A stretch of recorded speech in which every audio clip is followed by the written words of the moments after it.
우리 모든 성도님들을 주님의 이름으로 환영합니다. 좋은 안식일입니다. 우리 하나님의 축복이 가득한 이 안식일이 되기를 주님의 이름으로 축원합니다. 어제 저녁은 하나님의 보좌에 이르는 길이라는 제목으로 성소의 진리에 대하여 함께 이야기를 나누었습니다. 오늘은 이 성소에서 길을 찾은 한 믿음의 선조의 삶을 조명해 보기 원합니다. 오늘의 제목은 성소에서 길을 찾다입니다. 이 말씀을 통해서 이 마지막 시대에 우리가 가야 할 길을 찾게 되시길 바랍니다.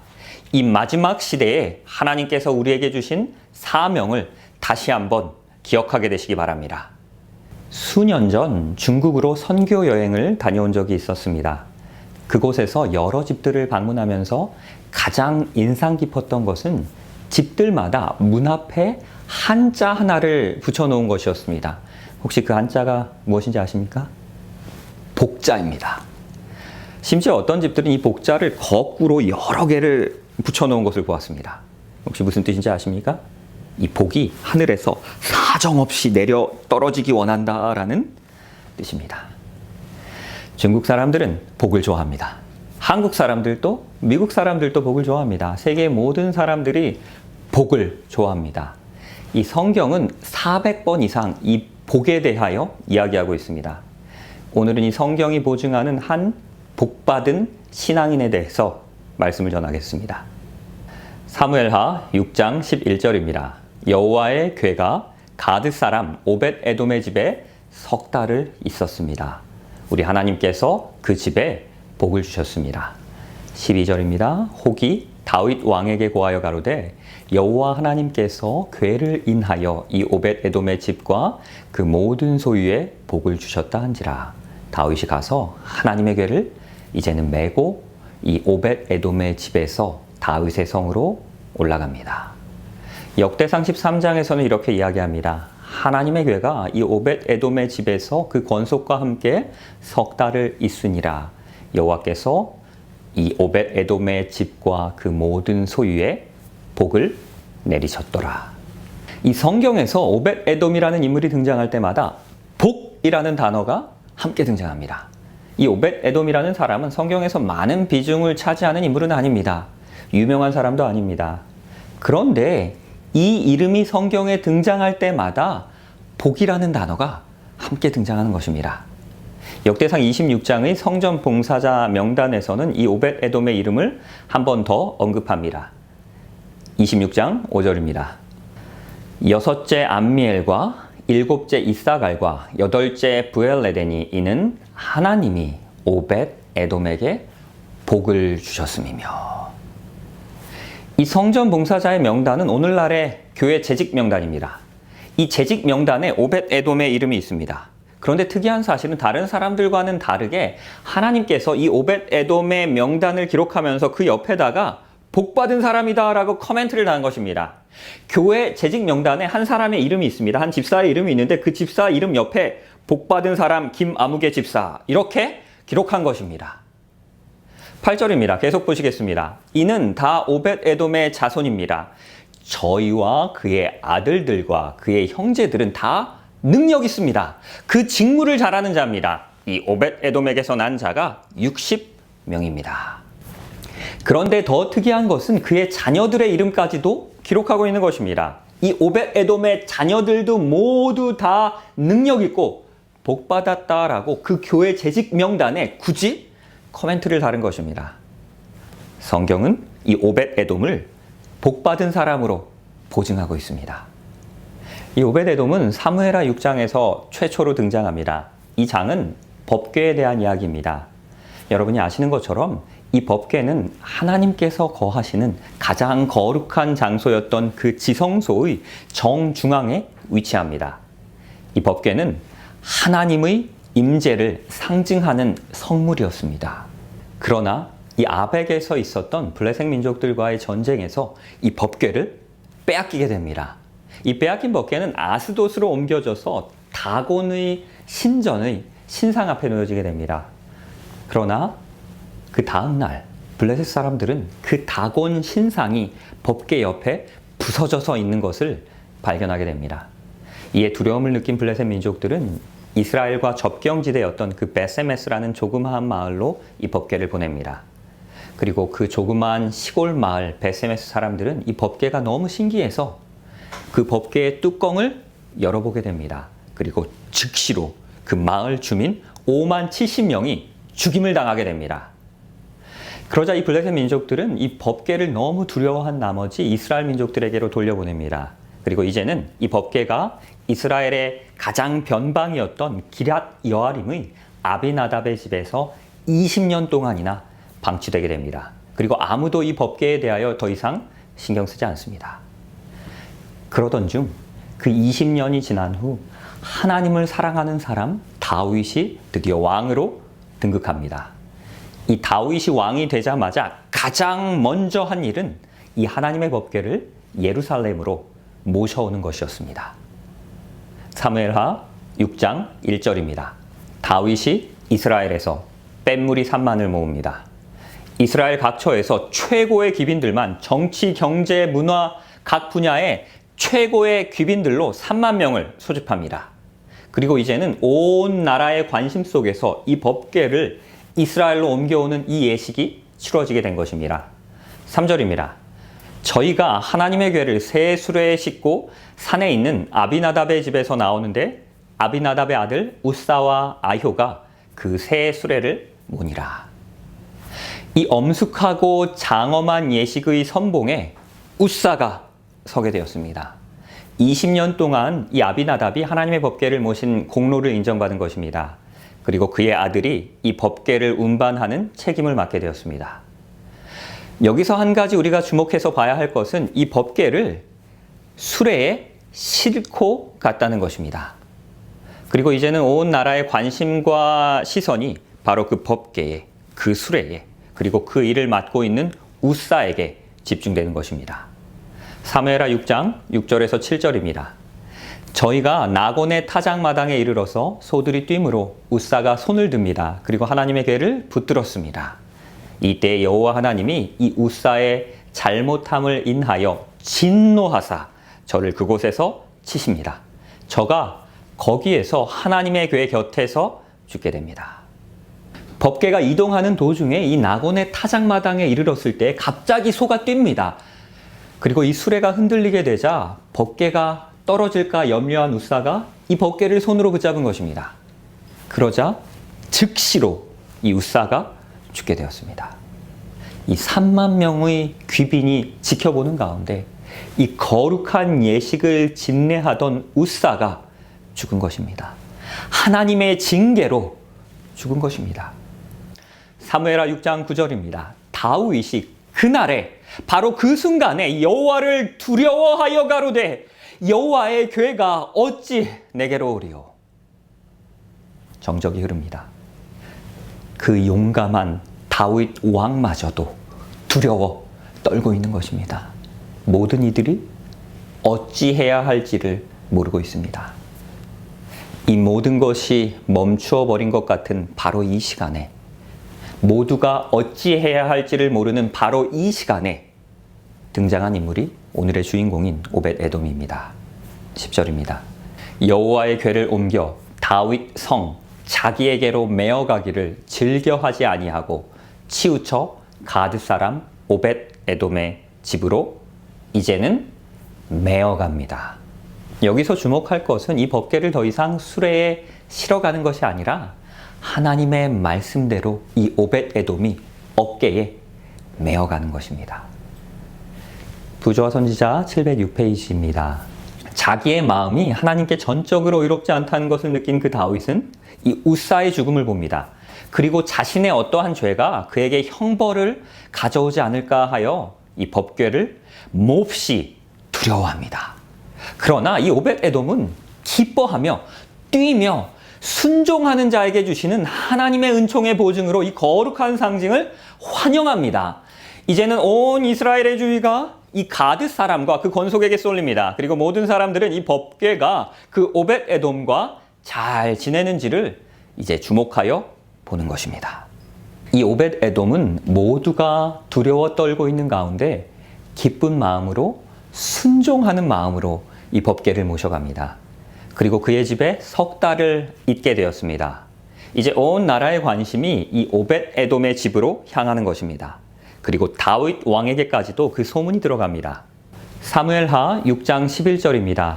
여호와의 궤가 가드 사람 오벳 에돔의 집에 이제 석 달을 있었습니다.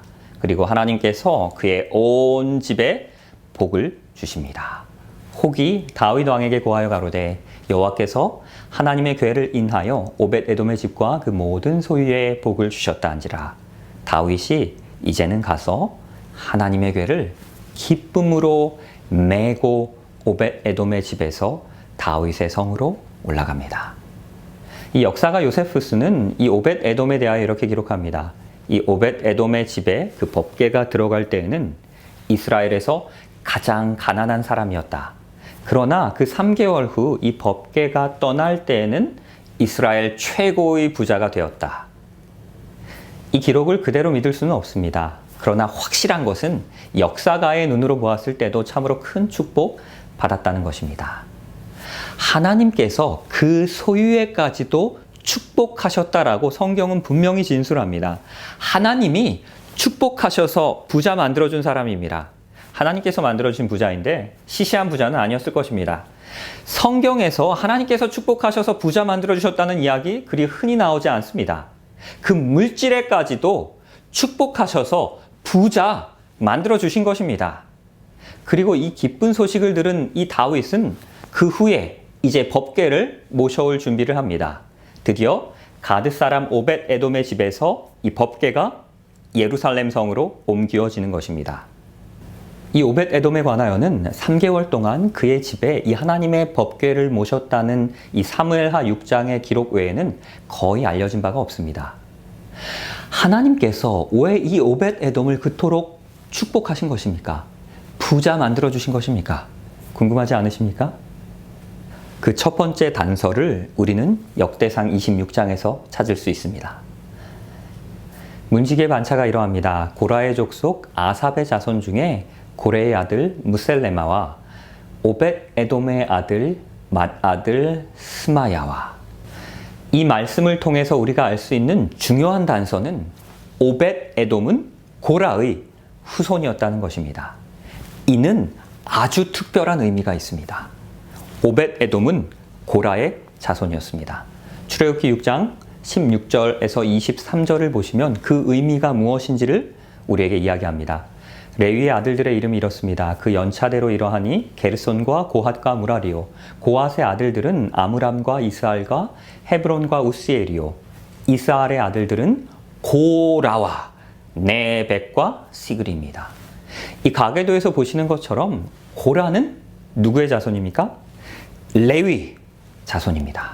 그리고 이 고라는 레위의 지파 중에서도 누구의 자손입니까? 고핫 자손입니다. 오벳 에돔은 고라의 자손이었습니다. 고라의 자손이었다는 것은 고핫 자손이었다는 것입니다. 고핫 자손이었다는 것은 레위 지파 사람이었다는 것입니다. 오벳 에돔이 레위 지파 사람이며 고핫 자손이며 고라의 후손이었다는 것은 아주 특별한 의미가 있습니다. 민수기서 4장 15절입니다. 행진할 때에 아론과 그의 아들들이 성소와 성소의 모든 기구 덮기를 필하거든 고핫 자손이 와서 맬 것이니라. 그러나 성물은 만지지 말지니 죽을까 하노라. 이 회막 물건 중에서 이것들은 고핫 자손이 어떻게 해야 합니까? 맬 것이며, 하나님께서 유일하게 이 법궤를 어깨에 메고 이동하도록 허락하신 자손이 바로 고핫 자손이었습니다. 하나님께서 이 고핫 자손들에게만 맡겨주신 일이 있습니다. 이 고핫 자손들만이 할 수 있는 일이 있습니다. 이 고핫 자손들의 사명은 바로 법궤를 운반하는 일이었습니다. 이 오벳 에돔은 자신이 무엇을 해야 할지를 분명히 알고 있었습니다. 자신의 사명이 무엇인지를 분별할 수 있는 사람이었습니다. 말씀에 기초한 사람입니다. 그의 용기는 만용이 아닌 이 말씀에 대한 믿음과 순종의 표현입니다. 20년 동안이나 법궤가 방치되고 레위인들이 레위인으로서 자신들이 무엇을 해야 할지를 다 잊고 살아가던 그때에, 자신의 사명을 망각하고 살아가던 그때에 이 오벳에돔은 자신에게 맡겨주신 그 사명이 무엇인지를 정확하게, 분명하게 분별할 수 있는 사람이었습니다. 하나님께서도 이 마지막 시대에 남은 자손들에게 맡겨주신 사명이 있습니다. 우리는 한 주 동안 이 사명에 대하여 이야기 나누었습니다. 이 마지막 영적 전쟁의 현장에서, 이 아마겟돈 전쟁에서 예수 그리스도께서 죽음으로 승리하시고 다시 오신다는 이 소망의 기별을 전하라는 사명을 받았습니다. 이 6째 인의 시대의 끝에서 이제 곧 7째 인이 떼어진다는, 그 예수 그리스도께서 다시 오신다는, 다시 예언하라는 사명을 받았습니다. 우리는 재림의 산고를 겪으며, 코로나 바이러스의 산고를 겪으며, 지진의, 전쟁의, 기근의 산고를 겪으며, 나의 삶이 마지막 징조가 되어 땅 끝까지 이 재림의 기쁜 소식을, 이 긴박한 소식을 전하라는 그 사명을 받았습니다. 이 선악간의 대쟁투가 이제는 곧 마치어진다는 새 천사의 기별을 전해야 할 사명을 받았습니다. 하나님의 보좌에 이르는 길을 수복하라는, 마지막 종교개혁자로서 그 사명을 완수하라는 사명을 받았습니다. 이 오벳에돔은 자신의 사명이 무엇인지를 분명하게 분별하였습니다. 그리고 감당합니다. 우리 하나님께서 나에게 맡겨주신 이 사명을 분명히 분별하여 감당할 수 있는 우리 모두가 되기를 주님의 이름으로 축원합니다. 이 오벳에돔은 3개월 동안 하나님의 법궤를 모시면서 자신에게 맡겨주신 그 사명을 감당하게 됩니다. 그리고 우리 하나님께서는 참으로 많은 축복을 허락해 주셨습니다. 역사가 요세푸스의 말처럼 정말로 이스라엘 최고의 부자가 되었는지도 모르겠습니다. 부귀영화와 만사 형통과 자손의 번영이라는 축복까지 다 받은 것 같습니다. 그러나 하나님께서는 이 오벳에돔을 위한 더 큰 축복을 준비하고 계셨습니다. 역대상 15장 29절입니다. 여호와의 언약궤가 다윗의 성으로 들어옵니다. 그리고 이때에 레위 사람들을 세웁니다. 그리고 여호와의 궤 앞에서 섬기게 하며 이스라엘의 하나님 여호와를 찬송합니다. 그리고 감사하며 찬양하게 하였으니 그 두목은, 찬양대의 대장은 아삽입니다. 그리고 찬양대장은 스가랴와 여이엘입니다. 그리고 스미라못과 여이엘과 맏게엘과 엘리압과 브나냐와 누구입니까? 오벳에돔과 여이엘이라. 비파와 수금을 타고 아삽은 재금을 힘있게 쳤습니다. 드디어 이 하나님의 궤가 오벳에돔의 집에서 나와서 예루살렘으로 옮겨갑니다. 이때에 법궤의 행렬을 따라서 찬양하는 찬양대원 중에 한 명으로 이 오벳에돔은 그 법궤의 행렬을 따라갑니다. 그 후에 온 가족이 다 예루살렘으로 이주하게 되었습니다. 여러분이 이사를 하시면은 가장 먼저 무엇을 해야 합니까? 직장을 얻어야 합니다. 이 오벳에돔과 그의 가족들이 어떠한 직장을 얻었는지 역대상 26장에서는 이렇게 기록합니다. 각 문을 지키기 위하여 그 종족을 따라서 물온 대소하고 다 제비를 뽑습니다. 그리고 이 오벳에돔이 남방에 당첨되었습니다. 그의 아들들은 곳간에 당첨되었습니다. 그가 예루살렘으로 이사 온 후 가장 먼저 한 일은 직장을 구하는 일이었습니다. 그리고 성전의 수위, 문지기로 지원합니다. 그리하여 하나님의 축복으로 말미암아 남쪽 문을 지키는 문지기로 당첨되었습니다. 저는 성경에 이렇게 당첨이라는 단어가 자주 등장하는지는 몰랐습니다. 그리고 이 당첨이라는 단어는 이러할 때 쓰는 것입니다. 오벳에돔은 성전의 문지기로 당첨된 것입니다. 여러분들이 섬기는 교회에서 혹시 수석 장로로 당첨되셨습니까? 집사로 당첨되셨습니까? 아니면 청년회장으로 당첨되셨습니까? 바로 이럴 때 당첨이라는 단어를 쓰는 것입니다. 이 오벳에돔은 성전의 문지기로 자랑스럽게 당첨됩니다. 그리고 자신만 당첨되는 것이 아니고 아들들까지 다 데리고 와서 이 아버지보다는 조금 못한 곳간의 문지기로 다 당첨시키는 것입니다. 오벳에돔은 부자였습니다. 하나님께서 만들어주신 부자입니다. 큰 부자입니다. 백만장자입니다. 백만장자인 수위였습니다. 문지기였습니다. 그리고 자녀들에게도 큰 재물을 물려줄 수 있었지만, 아파트 여러 채 물려줄 수 있었지만, 그의 자녀들에게 신앙의 유산을 유업으로 물려주는 것입니다. 이 마지막 시대에 우리의 자녀들에게 물려주어야 할 가장 가치 있는 유산은 신앙의 유산입니다. 본인도 자신의 고향 땅 가드 땅에서 큰 집 짓고 하인들 많이 부리면서 떵떵거리면서 살 수 있었습니다. 백만장자입니다. 편안하게 부귀와 영화를 누리며 남은 인생을 살 수 있었던 이 오벳에돔이었습니다. 이스라엘 최고의 부자였을지도 모르겠습니다. 그러나 하나님께서 계신 이 성소에서 가장 가까이 끝까지 하나님을 위하여 봉사할 수 있는 문지기이기를 더 즐거워하였습니다. 그리고 이 이후로도 평생을 성소를 지키는 문지기로 하나님을 찬양하는 악사로 봉사하는 삶을 산 것입니다. 그는 진정한 고핫 자손이었습니다. 하나님께서 자신에게 맡겨주신 그 소명이 무엇인지 분명히 분별한 사람이었습니다. 그리고 그 사명을 감당한 사람이었습니다. 이 오벳에돔처럼 우리 하나님께서 나에게 맡겨주신 이 마지막 사명을 기쁨으로 함께 감당하게 되시기를 이 시간 주님의 이름으로 축원합니다. 이 고라의 시로 기록되고 있는 시편 84편은 고라의 후손 중 한 명이었던 이 성소의 문지기 오벳에돔의 삶을 아주 잘 표현합니다.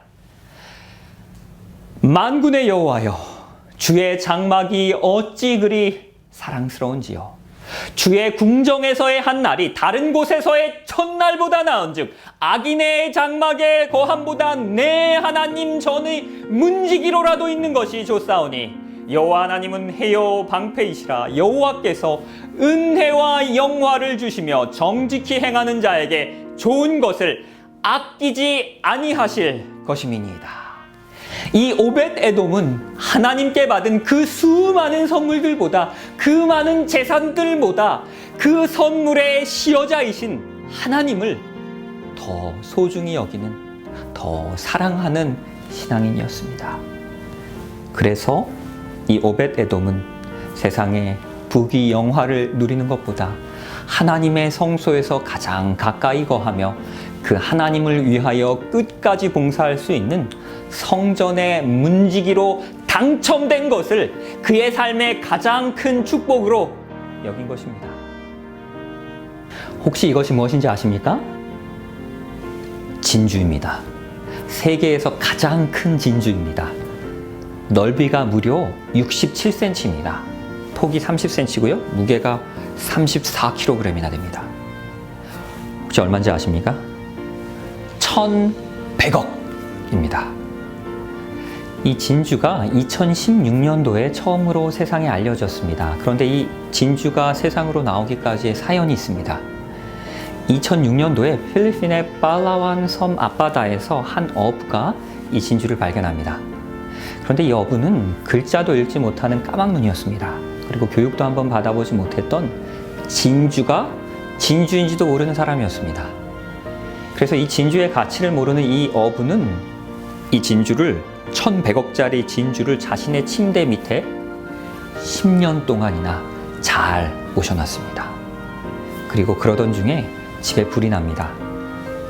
이 불이 꺼진 집을 정리하는 과정 중에서 시청 직원이 이 진주를 보게 되었습니다. 그리고 이 진주는 세상 가운데 알려지게 됩니다. 여러분에게 1,100억이 있으시다면 그 침대 밑에 1,100억이 있습니다. 잠이 오시겠습니까? 10년 동안이나 1,100억을 침대 밑에 잘 간직해 둔 것입니다. 사실 우리도 이 못 배운 어부와 비슷한 신앙생활을 하고 있습니다. 우리에게는 1,100억과는 비교도 안 되는 진주와 같은 신앙이 있습니다. 그러나 그 가치를 모르고 살아갑니다. 코로나 바이러스로 백신이 개발된다면 그 백신의 가치가 얼마 정도나 하겠습니까? 그 가치는 계산이 불가능할 것입니다. 치료봉사 141페이지에서는 우리에게 이렇게 이야기합니다. 복음은 세상의 죄와 불행을 제거해주는 유일의 해독제입니다. 백신입니다. 우리에게는 이 복음이라는 백신이 있습니다. 죽음으로부터, 이 죽음이라는 바이러스로부터 이 세상을 살릴 수 있는 영원한 삶을 누리게 해주는 그 백신이 우리에게 있는 것입니다. 가치를 측정할 수 없는 그 백신이 나에게 있는 것입니다. 우리의 마지막 사명은 이 백신을 온 세계에 나누는 것입니다. 이 오벳 에돔은 자신이 가지고 있는 그 신앙의 가치를, 그 믿음의 가치를 분명히 알고 있는 사람이었습니다. 우리는 이 마지막 시대에 그 무엇보다도 우리가 가지고 있는 이 진리의 가치를, 이 복음의 가치를, 이 신앙의 가치를 분명히 분별해야 합니다. 시편 84편입니다. 다시 한번 읽도록 하겠습니다. 만군의 여호와여, 주의 장막이 어찌 그리 사랑스러운지요. 주의 집에 거하는 자가 복이 있습니다. 저희가 항상 주를 찬송하리이다. 주의 궁정에서의 한 날이 다른 곳에서의 첫날보다 나은즉 악인의 장막의 거함보다 내 하나님 전의 문지기로라도 있는 것이 좋사오니 여호와 하나님은 해요 방패이시라. 여호와께서 은혜와 영화를 주시며 정직히 행하는 자에게 좋은 것을 아끼지 아니하실 것임이니이다. 만군의 여호와여, 주께 의지하는 자는 복이 있습니다. 하나님의 궁정에서의 한 날이 다른 곳에서의 첫날보다 낫다는 그 오벳 에돔의 간증이, 그 하나님의 성전에서의 문지기로라도 사는 것이 나의 간절한 소원이라는 이 오벳 에돔의 그 간증이 우리 모두의 간증이요 삶의 노래가 되기를 주님의 이름으로 기도합니다. 이 시간 이 야영의 주제 성경절을 읽고 한 주 동안의 집회를 마무리합니다. 누가복음 21장 26절에서 28절입니다. 사람들이 세상에 임할 일을 생각하고 무서워함으로 기절하리니 이는 하늘의 권능들이 흔들리겠습니다. 그때 사람들이 우리 인자가, 우리 구주 예수 그리스도께서 구름을 타고 큰 능력과 영광으로 오는 것을 보게 될 것입니다. 이런 일이 되기를 시작하거든 어찌해야 합니까? 일어나 머리를 들어야 합니다. 우리의 속량이, 구원이, 재림이 가까워 왔기 때문입니다. 이제 머리를 들어 사랑으로 이 세상을 이기시고 나를 구원하러 오시는 우리 구주 예수 그리스도를 보아야 합니다. 그리고 전해야 합니다. 이 마지막 시대를 살아가는 바로 오늘이 결단을 내려야 할 시간입니다. 다시 한번 우리 자신을 되돌아보고 회개하며 나 자신을 바로 세우고 이 두려운 환난 앞에서도 머리를 들고 일어나게 되시기 바랍니다. 우리 재림교회의 젊은이들이여 머리를 들고 일어나게 되시길 바랍니다. 이 교회를 지탱하는 우리 집사님들이시여, 우리 장로님들이시여 머리를 들고 일어나게 되시기 바랍니다. 그래야 이 교회가 다시 살아납니다. 우리 하나님 한 분만 두려워한다면 그 어떠한 것도 두려워할 것이 없습니다. 이 오벳 에돔과 같이 하나님께서 우리에게 맡겨주신 그 마지막 사명, 내가 감당하겠노라 라고 이 시간 다시 한번 결심하는 이 한 시간이 되길 바라면서 오늘 말씀을 줄이도록 하겠습니다.